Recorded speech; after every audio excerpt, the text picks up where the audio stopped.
konsep dan prinsip-prinsip Universal Design for Learning atau UDL dalam pembelajaran.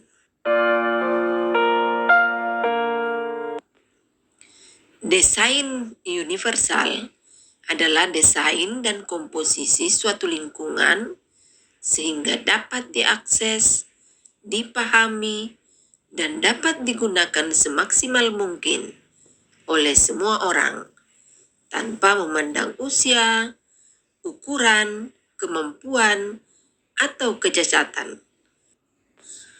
Konsep desain universal awalnya digunakan dalam bidang ilmu arsitektur, di mana para arsitektur dalam mendesain lift, tangga, ataupun yang lainnya berdasarkan pada 3 prinsip tersebut, agar dapat mengakomodasi orang yang memiliki hambatan dalam mobilitas. Dan ternyata hal ini tidak hanya bermanfaat bagi mereka yang memiliki keterbatasan, tapi berguna juga bagi para pengguna lainnya.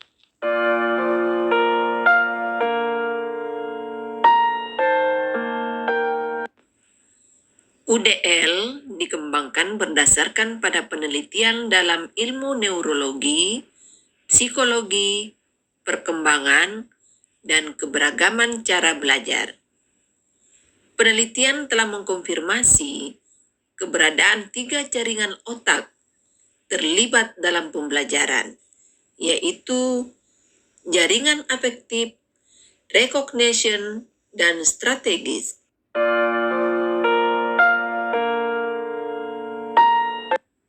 Mari kita bahas satu persatu ketiga jaringan yang dimaksud.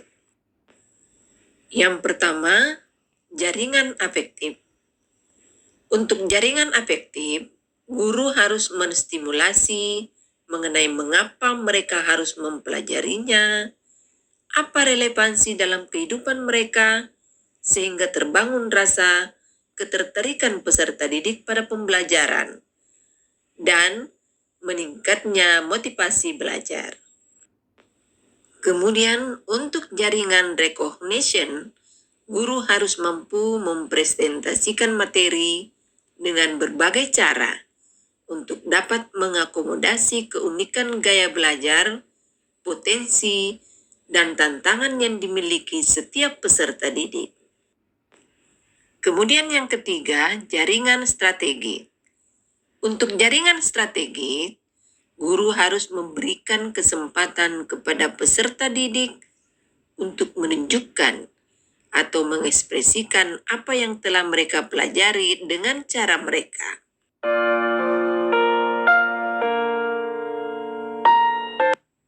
Dasar dari desain universal untuk pembelajaran terletak pada keyakinan bahwa guru dan pengembang kurikulum harus mengidentifikasi dan memperbaiki hambatan belajar peserta didik melalui perencanaan pembelajaran yang efektif dengan fokus pada keterlibatan, penggunaan materi yang fleksibel, dan pembelajaran yang dapat diakses secara bermakna.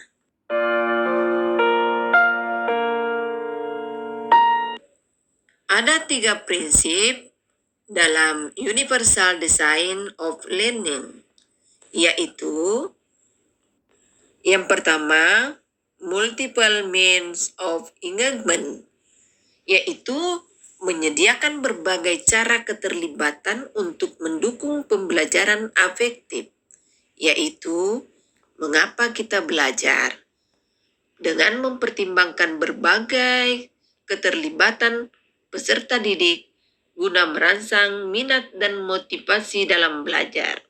Yang kedua, multiple means of representation, yaitu menyediakan berbagai sarana representatif untuk mendukung cara kita memberikan makna pada pembelajaran. Dengan cara menyediakan konten melalui berbagai cara, seperti diskusi, bacaan, teks digital, dan presentasi multimedia.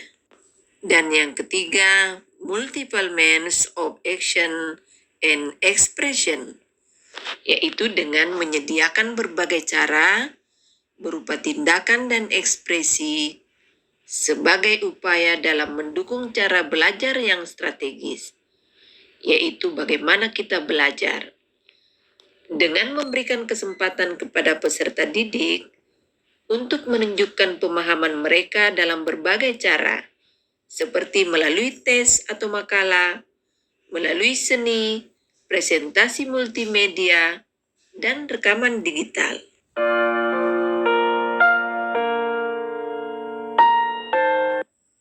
Ada 3 kerangka Universal Design for Learning dalam merencanakan pembelajaran, yaitu yang pertama adalah advokasi, yang kedua akomodasi, dan yang ketiga aksesibilitas.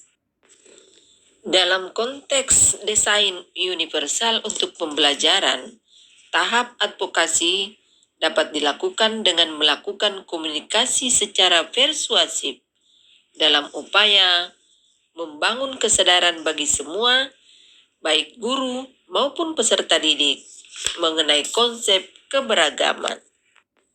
Yang kedua, akomodasi. Sebagaimana desain tangga seperti ini, guru diharapkan dapat mendesain sebuah pembelajaran yang dapat mengakomodasi keberagaman peserta didik yang ada di kelasnya. Yang ketiga, aksesibilitas. Tahap aksesibilitas ini adalah tahapan yang paling diharapkan, yaitu tahapan di mana terciptanya lingkungan belajar yang telah direkayasa, di mana akomodasi dan dukungan yang guru berikan telah mengakomodasi keberagaman peserta didik sehingga terpenuhi kebutuhan belajarnya. Guna mengimplementasikan prinsip Universal Design for Learning ini, dalam merancang pembelajaran, ada beberapa hal yang perlu guru lakukan, yaitu guru harus memahami keberagaman gaya belajar, potensi dan tantangan setiap peserta didik dalam belajar. Kemudian guru harus mengidentifikasi faktor-faktor yang mungkin menghambat pembelajaran. Kemudian guru juga menganalisis potensi sekolah. Kemudian menetapkan tujuan pembelajaran yang jelas dan menciptakan lingkungan belajar yang memotivasi belajar, fleksibel, dan melibatkan semua. Dan yang tak kalah pentingnya adalah memanfaatkan semua potensi sekolah guna menyediakan berbagai representasi sumber belajar yang variatif. Kemudian memberikan kesempatan yang beragam untuk menilai dan mengekspresikan hal apa yang peserta didik dapatkan atau pahami dalam pembelajaran. Dan yang terakhir, membantu peserta didik untuk menjadi pembelajar yang mahir. Demikianlah sekilas tentang prinsip-prinsip Universal Design for Learning. Terima kasih, sampai jumpa.